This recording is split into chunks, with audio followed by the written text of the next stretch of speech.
Ho operato sul campo dal 18 ottobre al 25 ottobre 2016, assegnata al Cor dell'Aquila e al COC di Civitella del Tronto in provincia di Teramo.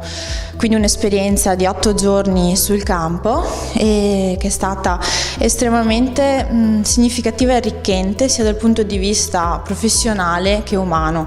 Professionale chiaramente perché non può che nascere in un ingegnere la curiosità per gli effetti che può avere il terremoto sulle strutture, però è sempre stata un'esperienza anche molto arricchente dal punto di vista umano, soprattutto per il rapporto con le persone che quegli edifici li abitavano. E quindi secondo me in questo tipo di emergenze, situazioni emergenziali, il tecnico, il professionista può veramente dare un grandissimo aiuto e supporto nell'ambito della protezione civile. Ho fatto parte del COC di Teramo e la mia esperienza è durata 2 settimane, quindi ho fatto 2 turni dal 2 al 14 di gennaio di quest'anno. Le mie attività erano quelle di redigere la scheda FAST, che è una scheda in cui bisogna dare l'agibilità oppure il non utilizzo dell'edificio. Un'esperienza bellissima sia dal punto di vista umanitario che strutturale, quindi a livello conoscitivo sei in grado di capire come sono stati fatti gli edifici in età passata e le problematiche che essi hanno dovuto affrontare durante il sisma.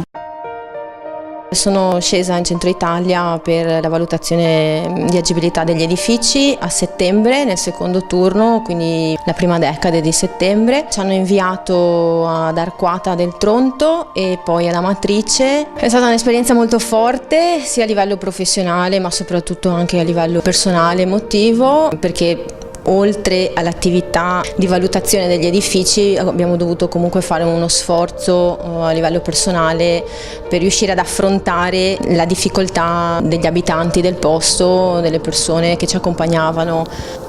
È stato interessante tornare anche una seconda volta, a febbraio, sempre con la stessa collega, ci hanno inviato questa volta in provincia di Rieti, a Borbona. In questa occasione appunto magari ci siamo resi conto, ritornando anche negli stessi luoghi visitati a settembre, di quello che è stato il quadro evolutivo degli edifici che avevamo visto con il primo turno. E questa sicuramente da un punto di vista professionale è stata un'esperienza sicuramente formativa. Il mio consiglio per chi va in sopralluogo sono 3 elementi: silenzio, attenzione ed esperienza. Silenzio perché siamo di fronte a eventi luttuosi, silenzio perché così parlano gli altri, ci danno notizie sul fabbricato. Attenzione perché siamo di fronte a rischio. È necessario avere una percezione spaziale attorno ma anche sopra e sotto. Infine una riflessione sull'esperienza. Il soccorritore morto non soccorre più nessuno. È necessario pensare prima, anzi prima a volte è già tardi, prima di prima.